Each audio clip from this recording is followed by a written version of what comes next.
मित्रों नमस्कार। मैं हूं आपका दोस्त डॉक्टर अनिल अग्रवाल। आज हम फेफड़ों की एक बीमारी की बात करेंगे जिसे हम बोलते हैं एम्पाइमा। एम्पाइमा शब्द फेफड़ों की जो बीमारी होती है उसके अंदर जब फेफड़ों में पस पड़ जाती है तो उसको कहते हैं एम्पाइमा। ये एक्चुअल में फेफड़ों के अंदर नहीं होता है, फेफड़ों के चारों तरफ को एक झिल्ली होती है और वो भी एक नहीं दो झिल्ली होती है, एक झिल्ली के ऊपर दूसरी झिल्ली होती है और उन दोनों झिल्ली के बीच में एक फ्लूइड होता है जिसकी वजह से हमारे फेफड़े बड़े सुरक्षित रहते हैं और उनके ऊपर किसी भी तरह का बाहर का आघात नहीं आ पाता है, बाहर का कोई इन्फेक्शन फेफड़ों में नहीं घुस सकता है क्योंकि चारों तरफ से बिल्कुल कवरिंग इतनी अच्छी हो जाती है कि अंदर कोई भी इन्फेक्शन नहीं घुस पाता है। तो लेकिन जब इन दोनों झिल्ली के बीच में जब पस पड़ती है तो उस बीमारी को हम बोलते हैं एम्पाइमा। अगर ये पूरी के पूरे एरिया को कवर कर ले तो उसे बोल देते हैं टोटल एम्पाइमा। अगर ये एक उसके पर्टिकुलर पार्ट के अंदर अगर पस पड़ती है तो उसको हम बोलते हैं लोकुलेटेड एम्पाइमा। तो इस तरह से ये सारा होता है और ये जो पस होती है ये या तो बहुत पतली होती है, जैसे एक कंडीशन होती है सीरस फ्लूइड हम बोलते हैं जिसे, तो सीरस फ्लूइड जैसी पतली होती है, या कई बार ये पस इतनी ज़्यादा गाढ़ी भी हो जाती है कि जब डॉक्टर इसको एस्पिरेट करके निकालने की कोशिश करता है निडल से तो भी नहीं निकल पाती है, मतलब इतनी गाढ़ी हो जाती है कि उसको निकालना भी उसमें से मुश्किल हो जाता है। और जब इस पस को चेक करते हैं तो उसके अंदर ज़्यादातर ल्यूकोसाइट्स मिलते हैं और उसके अंदर भी क्योंकि ल्यूकोसाइट्स की कई वैरायटी होती है तो उसमें जो पॉलीमॉर्फ नाम के जो सेल्स होते हैं वो ज़्यादा उसमें से मिलते हैं। तो जब जैसे मैंने बताया कि जब ये चारों तरफ से कवर्ड है और दो झिल्ली हैं, दो झिल्ली के बीच पस आ गई तो आप ये सोच सकते हैं कि इसके अंदर फिर पस कहाँ से आई।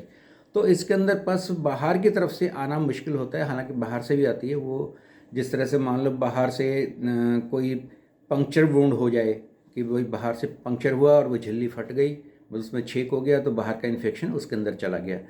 ऐसा कहीं एक्सीडेंट वगैरह के अंदर हो जाता है। या फिर फेफड़ों के नीचे डायाफ्राम होता है, डायाफ्राम के नीचे कहीं पर पस पड़ जाती है, सफरेनिक एरिया होता है, और जब वो किसी वजह से पेनिट्रेट करके डायाफ्राम को और फिर फेफड़ों की तरफ को आती है तब भी इस तरह की कंडीशन आ जाती है। वैसे अधिकतर ये कंडीशन जो आती है वो जब फेफड़ों के अंदर इन्फेक्शन कोई होता है और वो इन्फेक्शन जब ज़्यादा दिन तक ठीक ना हो तो फिर वो हमारे दोनों इन झिल्लियों के बीच में जा सकता है और ज़्यादातर कंडीशन ऐसे ही होती है कि इसकी वजह से जाता है।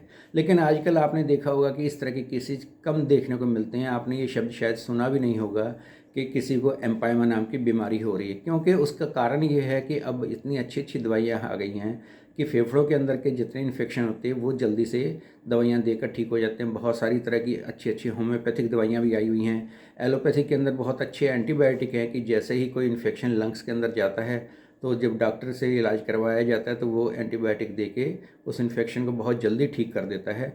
तो फिर जो क्रोनिक कंडीशन जिसको मैंने बताया है वो इस तरह की आनी थोड़ी मुश्किल हो जाती है। तो बहुत कम लोगों को ऐसा होता है जिनको मेल ट्रीटेड पेशेंट होते हैं या डॉक्टर के पास जा नहीं पाए हैं, या फिर जिस तरह मैंने बताया कोई ट्रॉमा की वजह से इन्फेक्शन ये चला गया है, तब इस तरह के केसेस देखने को मिलते हैं। अन्यथा इस तरह के केसेस आजकल देखने को नहीं मिलते हैं।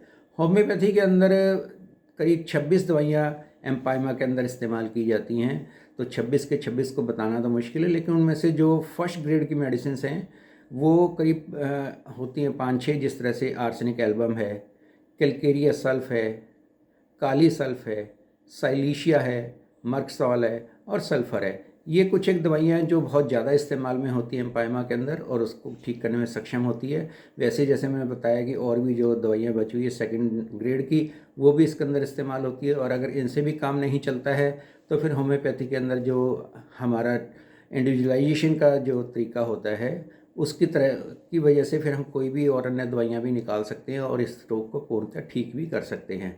धन्यवाद दोस्तों।